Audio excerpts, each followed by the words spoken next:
So I wanted to share another kind of insight or something that I've been thinking about since the QHHT session that I did over the weekend. It has to do with how we disconnect ourselves from our kind of core, or what we kind of came in knowing to be true. So at some point during the session, the question of disconnection came up for my client, and it was really around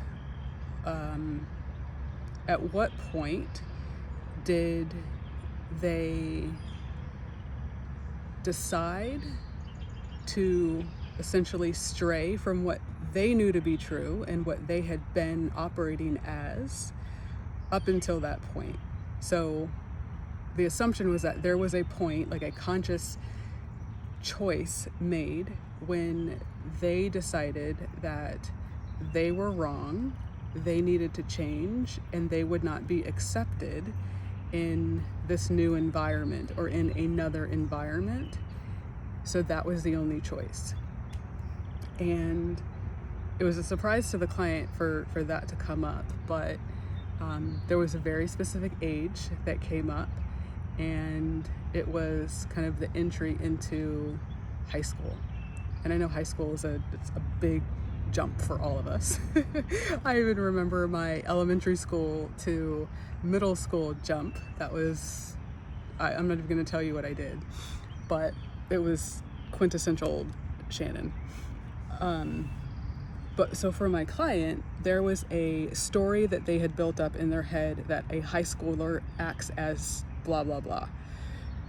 They do not act the way that they had previously conducted themselves. So they, in and of themselves, were not good enough to be a high schooler. So they needed to change. They needed to just throw away what they had known to be true and find new ways to act.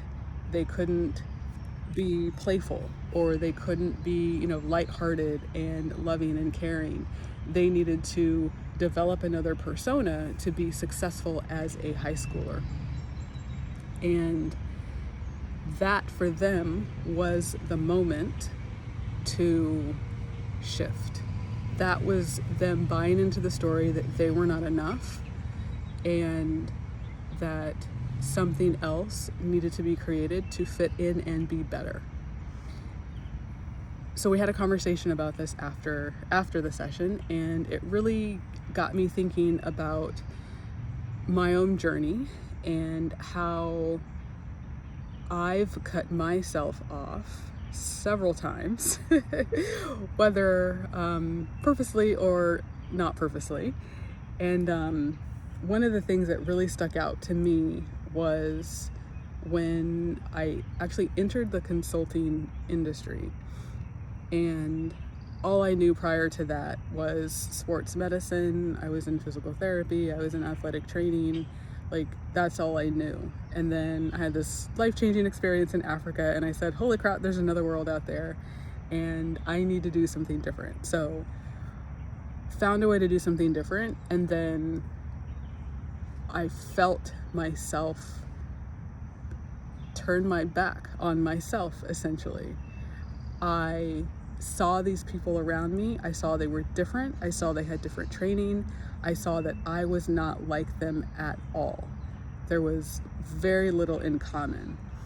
And I'll never forget the moment, but I decided that I was wrong.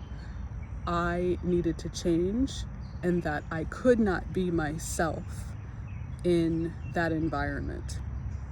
So I created another version, and I mean, the other version ended up being pretty successful. It was very rocky in the end, in the beginning. But I'll never forget the moment where I decided that I, by myself, was not enough in this environment, and I had to create something new and something different. So I wanted to share that because I've been thinking of it for the past few days, and I wonder how many of us have a distinct moment or two or three where we remember cutting ourselves off, and that changes the trajectory for whatever reason, because there's always something good that comes from it.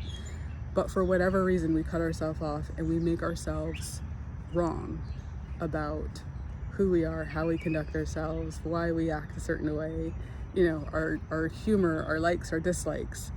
Somehow we find a way to make that wrong. So just wanted to throw that out as something to think about, and to understand that we actually are not wrong. And it served as a good reminder for me to take that trip down memory lane, to realize that I was never wrong.